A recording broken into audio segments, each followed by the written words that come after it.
Hi, I'm Zane with Zane Engineers Life. So I was checking out this thread on Reddit where it asked, what's a piece of advice that old people like to give that is absolutely useless in 2023? I mean, let's have some fun for a second, right? First one, you gotta be loyal to your employer. Well, this is totally ridiculous.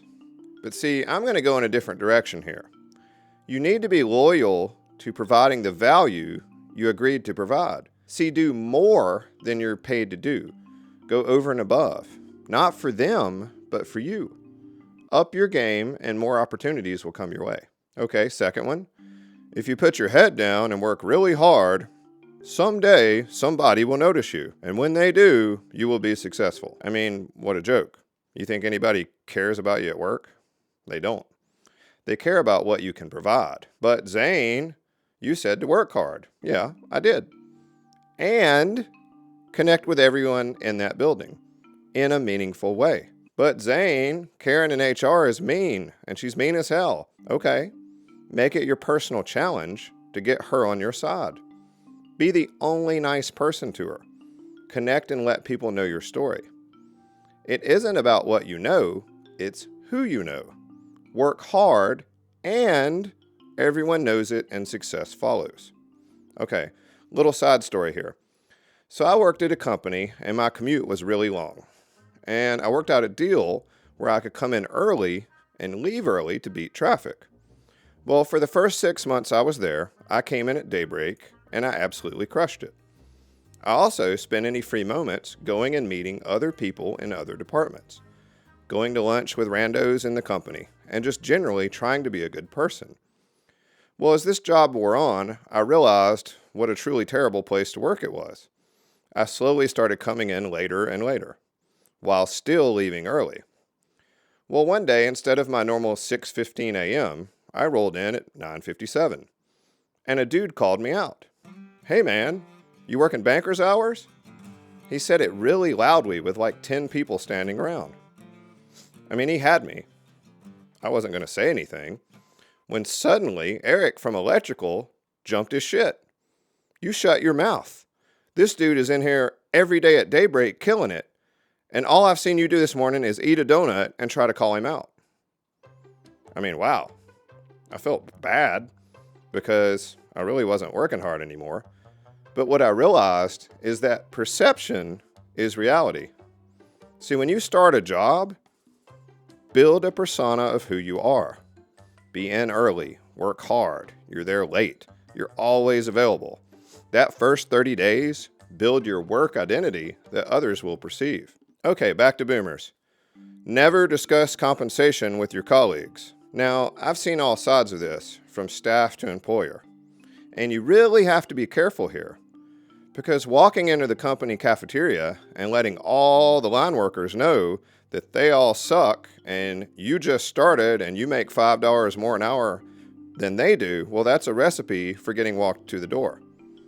On the other hand, if you're working in a small department and you see your female colleague who outworks everyone there, and you find out she's making $8,000 a year less than everybody else, well, quietly let her know that you want to help her build a case for getting more money, and that you think she's worth every penny.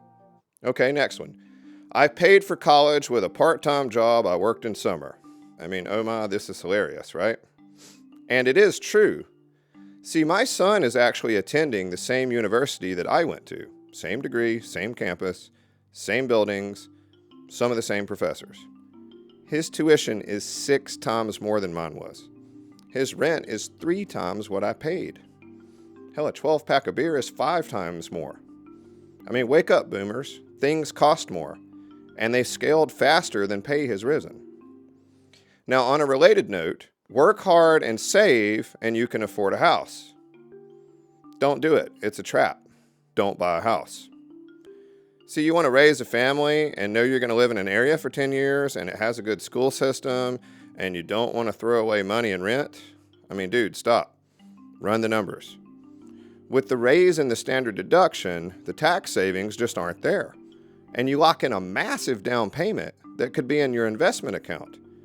And you're trapped to a location and can't move to make $15,000 more a year for the same job. See, don't do it. The banks want you to buy a house. Instead, become the bank. Okay, next. Boomers think you can walk into a Fortune 500 company and walk out as an accountant. You just hand your resume directly to a manager, tell them you'll work for free for a couple days to prove how good a worker you are. I mean, this sounds stupid, and in reality, it probably is at face value. But I think you should actually take this advice. See, the problem is most people think that that's all you do and the first thing you do. No, no, no, no, no. Apply online. Message them on LinkedIn. Email them. Call them. Then show up. Then mail them something cool. Then send them a thank you note and ask them how you can help. Then let them know you're going to call them every Tuesday at 9:30 in the morning for the rest of your life until they give you a shot. See, be relentless, not stupid. And finally, find a job that makes you happy. Love what you do, and you'll never work a day in your life. Okay, this one's kind of cool for later in your life. But when you're first starting your career, do whatever's needed to achieve your goals. It might be a crappy job to get good experience and great connections. Your first few jobs are just tools to help you later in life. Treat them as such. Respect your tools and use them in the right way. Screw passion in your first jobs. Make bank and build that investment account so you can escape the matrix and not have to sit in little pens and do what you're told the rest of your life. Now, if you have any other good ones, post them in the comments. Let's have a little fun, and then let's actually go thank our old people for being amazing and going out and making an amazing life. I'm Zane with Zane Engineers Life, and we'll make you better.